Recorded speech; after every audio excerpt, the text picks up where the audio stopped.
خپل مدعا خپل مقصد بسړي ته ډیر زر واضح کوي چې مخاطب ستا په مقصد پوه شي. میلمه راشي یو ځای ته چای روټۍ وکي ټیم یې وشي نو ډایرکټ کوربه ته خپل مقصد واضح کوه چې زما مقصد دا دی دې دپاره راغلیم او په دې مطلب راغلیم. نو دا ډیره ښه خبرې چې سړی خپل منشا او مقصد ډیر زر واضح کړي. نو موسی علیه السلام ورته وایي انی رسول من رب العالمین، زه رسول یم د رب العالمین د طرف نه یو استازی راغلی. وضاحت ورته د خپلې مدعا وکړو چې تا ته پته وي. نو بیا ورته وایي حقیق علی الا اقول علی الله الا الحق، زه ګورې کلک یم په دې خبره چې نه به وایم په الله باندې سیوا د حق نه. چې دا خبره دې ذهن کې ګورې خبرې ورته رب العالمین ټیک د ویلي و چې فقولا له قولا لینا لعله، خبرې به ورسره ګورې ډېرې نرمې کوئ، خبرې به نرمې کوئ خو په مدعا کې او په مقام د منصب او د الله په توحید کې به د چا سره ګزاره نه کوي. نو ځکه ورته موسی علیه السلام وایي حقیق کلکې مه ګورئ په دې خبره چې نه به وام په الله باندې سیوا د حق. دې کې ګورئ نرمي نه کوم چې حق کې به درله ګنجایش وکړم، توحید کې به تاله لارې وباسم، الفاظ به نرم استعمالی خو مسله به کلکه بیانوي. نو حقیق علما وایي دا د دې دا حقیقون چې دی دا د رسول صفت دی. رسول چې هغه موسی علیه السلام نو دا حقیقون صفت دی او دا مبالغه ده. نو د دې معنی دا ده چې زه ثابت ما په حق باندې همیشه به ولاړم په حق باندې، ننم په حق ولاړم، سبابم په حق ولاړم، آینده دور کې بم په حق ولاړم. نو دا مبالغه ده. حقیق زه په حق باندې ثابت ما همیشه او کلک پې ولاړم، کلک پې ولاړم. پس الله اقوله په دې خبره چې لا اقوله چې زه به نه وام علی الله په الله باندې الا الحق سیوا د حق، چې څه راته الله وي هغه به وام او ځان نه به خبرې نه کو. قد جئتکم ببینة من ربکم، دا بیا بیان د رسالت دی چې په تحقیق سره راوړي دي ما تاسو ته واضحه معجزې من ربکم د طرفه د رب ستاسو. نو بیا بیان د رسالت شو چې زه پیغمبر یم. فارسل معی بنی اسرائیل، نو ته پرېږده زما سره دا بنی اسرائیل پرېږده. د پیغمبر د مرګتیا سره یوه پیده دا وي چې پیغمبر قوم د غلامۍ نه خلاصي. د پیغمبر تعلیم دا دی چې قوم به د قوم غلامي نه کوي، غلامي به صرف د الله کوي. دا د پیغمبر د دعوت یوه حصه دا وي. نو فارسل معی بنی اسرائیل، پرېږده و زما سره دا بنی اسرائیل. دا بنی اسرائیل چې دي دا د یوسف علیه السلام په زمانه کې مصر ته راغلي وو. د دوی خپل اصلي وطن چې و هغه شام. د یوسف علیه السلام په دور کې دی مصر ته رالل. نو دا فرعونیان او دا قبطیان راولګېدل، دا بني اسرائیل خپل غلامان وګرځول، سخت کارونه به یې پې کول او ظلمونه به یې پې کول. نو پیغمبر ورته وایي فارسل، پرېږده و زما سره دا بني اسرائیل چې خپل وطن چې شام دی چې دا هغې ته لاړ شي، دا هلته پرېږده ما سره. نو دا د یوسف علیه السلام په زمانه کې مصر ته راغلی. علما وایي د یوسف علیه السلام او د موسی علیه السلام په منځ کې دا زمانه چې وه دا 400 کاله وه. د موسی علیه السلام او د یوسف علیه السلام منځ کې زمانه چې وه دا 400 کاله تیره شوې. نو پرېږده دي زما سره چې لاړ شي خپل وطن اصلي ته چې شام دی او دا غلامۍ نورې په دې مه کوه. نو قال فرعون ورته وی ان كنت جئت بآیة فأت بها، که چېرې تا راوړي بآیة څه معجزه نو بسم الله که فأت بها، بس ښکاره کا معجزه.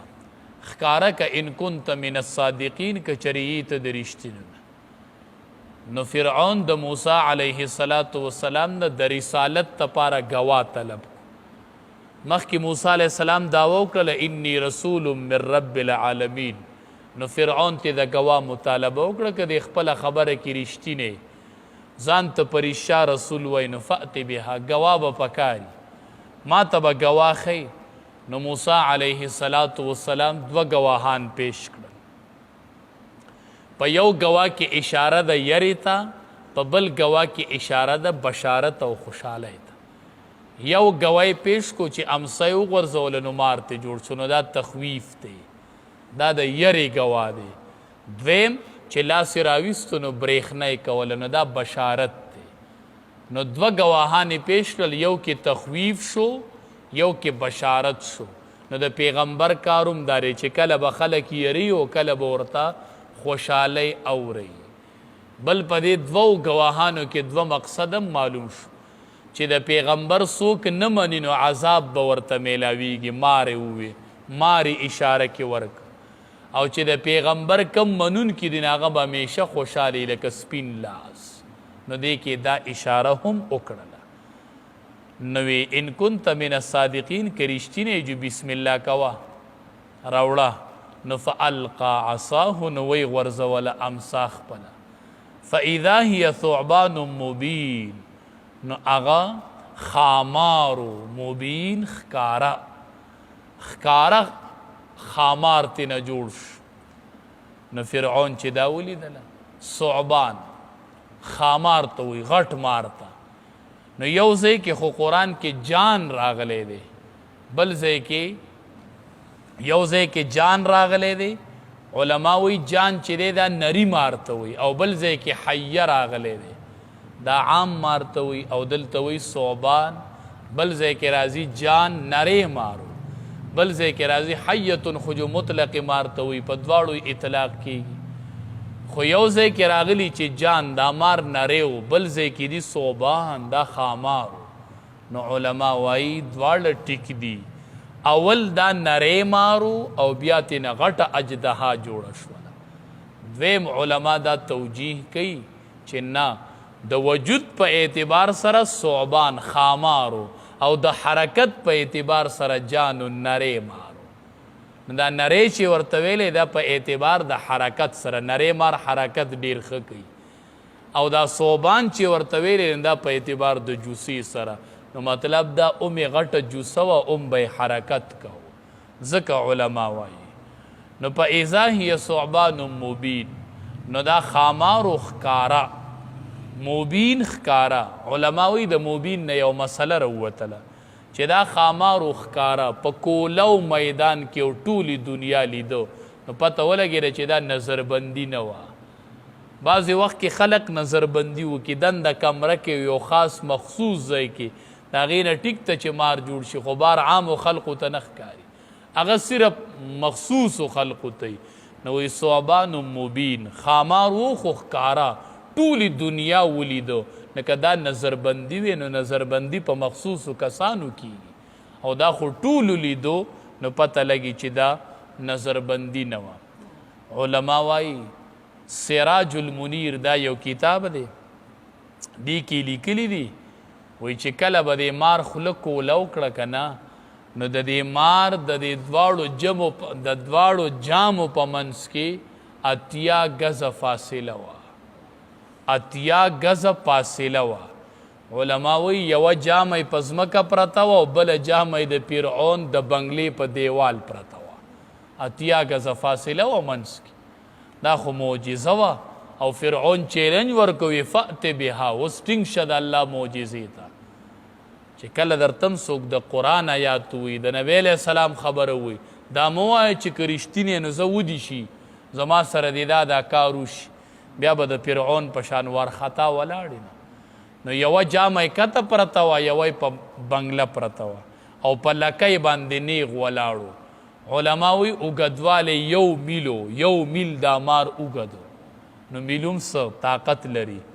چې فرعون ته وایي را مخامخ شه که نه علماو لیکلي وي دا فرعون چې و که نه دا حقیقت ته کتابونو لیکلي دي وی دا فرعون چې دی ولیدو نو په تیښته باندې روان شو کتابونو لیکلي دي وی په فرعون باندې دستونه ولګېدل او 400 پیرې د ده دستونه شوي وو چې کله یې دغه مار ولیده دا خو مارو وی انا ربکم الاعلی څه شو هغه انا ربکم الاعلی وی زه اوچت رب ما علما وی 400 پیرې په د ورځې دست شوی و چې کله یې دا مار ولیده موسی علیه السلام ته چغې کړې وی ماته خلاص کا ماته خلاص کا ماته خلاص کا بس پتا باندې ایمان راوړم خو ما د دین خلاص کا بنی اسرائیل ما زادوم او پتا ایمانم راوړم خو ماته خلاص کا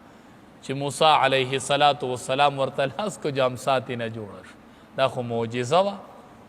دا خو معجزه د الله د طرف نه نو موسی علیه السلام ورته بله معجزه وښودله ونزع یده راویستو خپل لاس نو فاذا هي بیضاء نو هغه ناڅاپه په تک سپینو للناظرین د پاره د کتونکو خلقو چې به کتل نو تک سپین به ښکارېده وی راویست خپل لاس نو دی د کم ځای نه راایستلی و نو څه ترجمه به کوو چې د کم ځای نه یې راویستو نو قرآن کې شته دی ادخل یدک فی جیبک قرآن کې شته وی داخل کا لاس خپل فی جیبک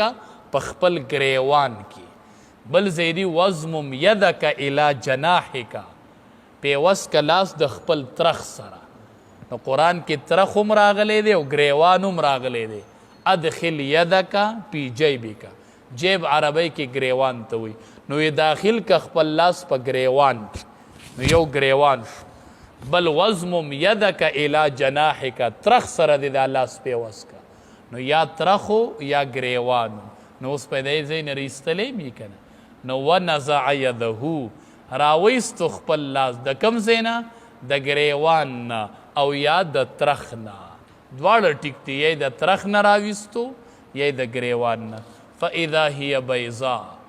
نو پس هغه تک سپینو تک سپین پړق یې کو پړق قرآن کې ورسره بل ځای کې شته دی ګورئ من غیر سوء دا د څه بیمارۍ د وجې نه سپین نه و بعضې ځای سپین شي خو بیماري نه عیب شو بیا نو من سوء شته چې دا بیماري نه وه دا معجزه وه للناظرین دا تک سپینو د پاره د کتونکو نو پته ولګېدله چې د دې لاس تارڼا ډېره عجیبه وه چې خلق ورته راجمع کېدو للناظرین او کتی که نه کتونکي ورته راجمع شوي نو کتونکي هغې کار ته راجمع کېږي چې هغه ناشنا کاري د عقل نه خلاف یو خلاف عادت یو کار وویني نو ټول خلق راجمع شي په بونیر کې چې میاشت ولیده شي خلاف عادت دي که نه سمې چغې ووي راشه میاشته میاشته په اوله ورځ کې وویني مونږ چې یینو نو په دویمه یینو چېرته په اوله مو ونه لیدله نو ناشنا کار ته خلق راجمع کېږي نو دا ډېر ناشنا کار و نو ځکه ورته دا ټول خلق راجمع شو تماشې ته او معجزه وی هم دې ته چې دا به په لاس د پیغمبري او دا به ناشنا کاري سبا به انشاءالله معجزه او سحر کې فرق وایو چې په معجزه او په جادو کې فرق څه دی جادو هم داسې کاري ناشنا کاري دا مداریان څنګه سړی حیران کي دغه یا نظربندي ده یا جادو یو قسمې نو سبا به انشاءالله وایو چې جادو او سحر کې فرق څه دی فرمایي وقال موسی علیه السلام یا فرعون اے فرعون انی رسول ز رسول ما من رب العالمین د طرف د رب العالمین حقیقنا کلک یما علا پدې خبره الله اقولا چې زبنویم علی الله په الله باندې الا الحق سوا د حقنا قد جئتکم ببینة من ربکم په تحقیق سره راوړي دي ما تاسو ته واضح معجزه د طرفه د رب ستاسو نه فارسل نو ته پرېږده زما سره معي زما سره بني اسرائیل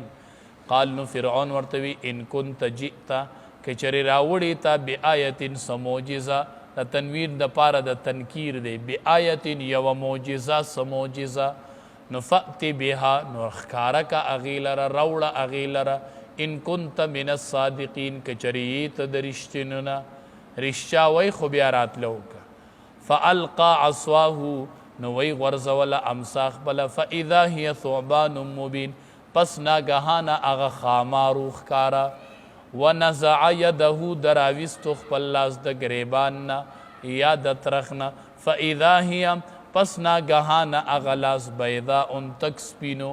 للناظرین د پاره د کتونکو د نظر کوونکو